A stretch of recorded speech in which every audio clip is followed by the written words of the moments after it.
I think a lot of folks that watch this channel are already aware of or familiar with the concept of polycultures and guilds. Polycultures being the interrelationship of a number of different species, multiple cultures interacting with one another. The idea of the guild is that there's actually mutualism or a benefit between them, not just that they're near one another, but they actually support each other. And a common question I get asked, at least locally here, is what about black walnut, Juglins Nigra? We've spoken about this tree before. We have a whole bunch of videos talking about harvesting nuts from them and processing them. It's an amazing canopy tree, a very, very common tree in this area, and they exude from their roots something called juglone, which interrupts the growth of a lot of different trees. But we've been experimenting for quite a while and have found a number of trees that seem to do incredibly well underneath the walnut. And I'd like to go a little bit deeper in this video as to who some of those characters are, what those compatibilities are, and some design considerations.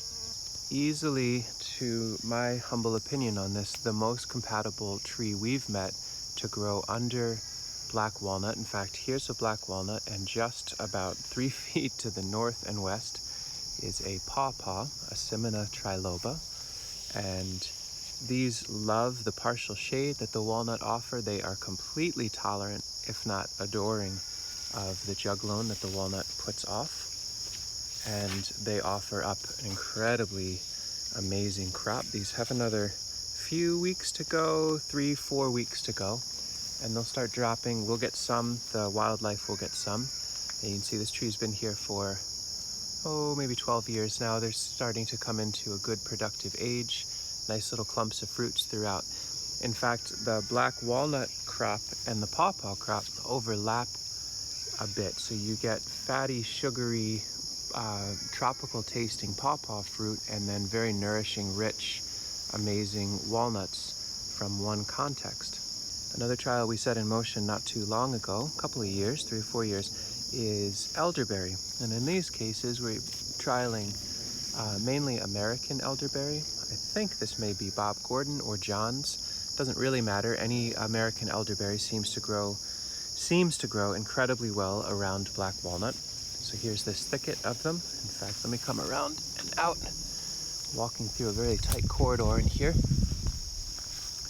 And that's the elderberry growing and thriving. Very, very healthy, young but mature enough walnut that their root system is absolutely all through this area. So I'd give elderberry a solid green check as positive and functional in the context of walnut. Here's a very, very big walnut, probably the most influential one in this little glade, and certainly within the drip line, definitely within the influence of that walnut, is this hazelnut. These are 2 seedlings of a precocious hazel, which is a line of hazels. They're mixed between European and American genetics. And what I would say about these hazelnuts in this context, I would call them walnut tolerant. I wouldn't call them walnut thriving, as opposed to pawpaw, which I would describe as absolutely adoring being near walnut, and elderberry being very, very content, seemingly perfectly unaffected by walnut.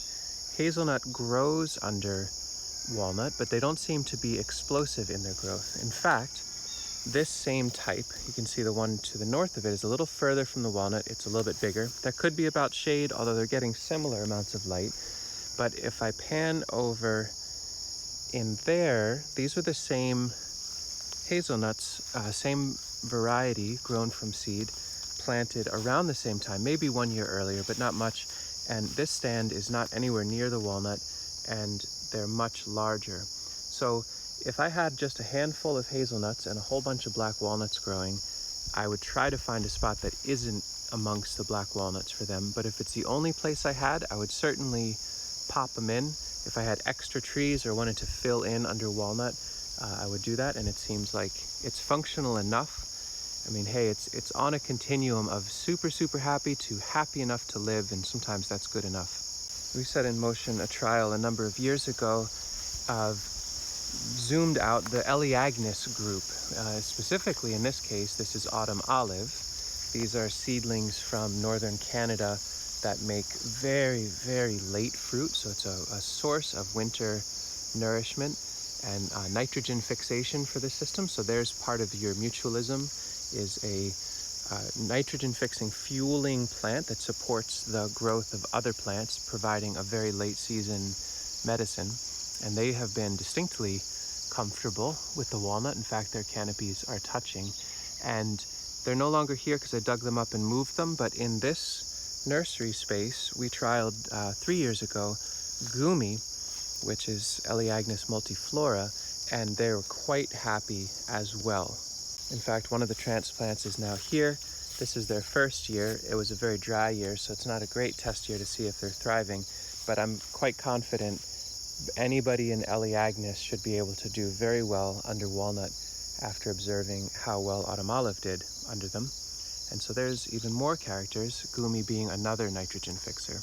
A nice surprise for me, I found some really nice, productive, very, very wild, old school apple seedlings, and I wanted to trial one. I don't think if I had a grafted Honeycrisp on dwarfing rootstock or something that I would put it around black walnut, but it seems like the more feral and wild genetics.